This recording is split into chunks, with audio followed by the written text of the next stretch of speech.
The Wayne Hills girls soccer team is off to a great start to the season. They are looking for their 4th consecutive county championship, and we talked to a few players about how they plan to achieve that goal. They started their season at 3-1-2. First player we talked to was Alexis Long about team chemistry. What she had to say was some great things. First thing she told us was that the team chemistry was great. They have a lot of seniors this year that all get along really well on and off the field, and they get along well with the underclassmen, which has created a bond with them. The players that work the best together, she said, are the players that play together during this off-season for club. Liv Sakowski and Santer play on the same club team, and they seem to have a connection like no other. She also said, and I quote, "I feel as though our defenders work well together in the back, and so do our forwards. I know that's pretty much everyone on the field, but in each position they all work well together."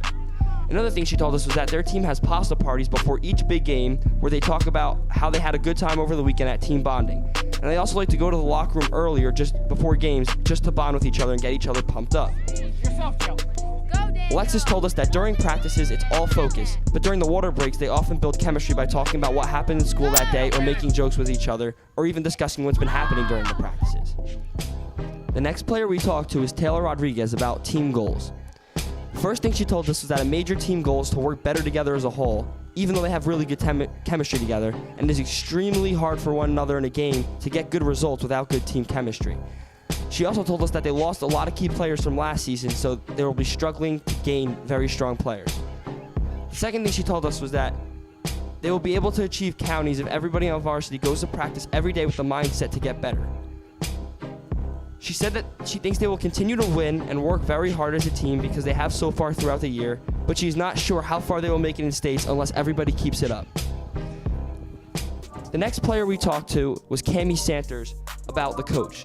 Coach Rayberger's had a lasting impact so far on the Wayne Hills girls soccer team and has done a great job. He has 3 consecutive county championships so far, and they're looking to get their 4th. Cammy told us that he motivates all the players and has a great balance between knowing when and how to have fun and also how to be serious. She said, and I quote, "He makes us want to be there and want to be better." Coach holds practice about 6 days a week. Usually 2 are game days, and if they have practice, it's either from 2:30 or 2:45 until 4:30 to 5. On Saturdays, they have practice around 9 o'clock and end around 11:30. This shows the discipline in the soccer players on the team. They also work on whatever the team needs to improve on during practice. Coach runs drills that are set from what they didn't do well in the game so that they can work on it before the next game and get better. Coach Rayberger also motivates the team just by being himself.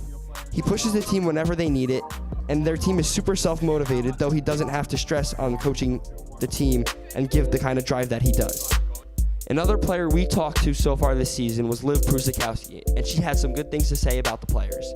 She said that the season so far has been a process and that they're supposed to be at their peak of all time during counties and states, and this is the first time in years that they haven't been seeded first for counties.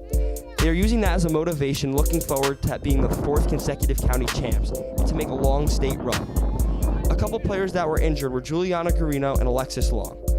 Liv Sakowski told us that Juliana Garino tore her other ACL and is trying to recover in time to play towards the end of October, but they aren't sure if she has the right amount of time to come back. The team has had a lot of speed and technical ability, although they are on the smaller side. They also practice everyday bus Sundays to help fill in for the players that could not be there because of injuries. Another injured player was Alexis Long, who tore her ACL 2 years ago during counties. She's had a great recovery so far and has been going forward with things such as physical therapy and going to the doctor frequently to make sure that she's doing well, and she's playing very well since the injury. The girls' soccer team is looking at a close to a great season.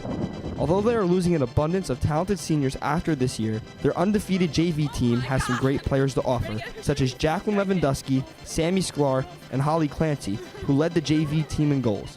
The girls' soccer team has had some amazing teams previous to this year and plan to keep it that way in the future. They should be able to do so through the use of their amazing team chemistry and their incredible coaching staff.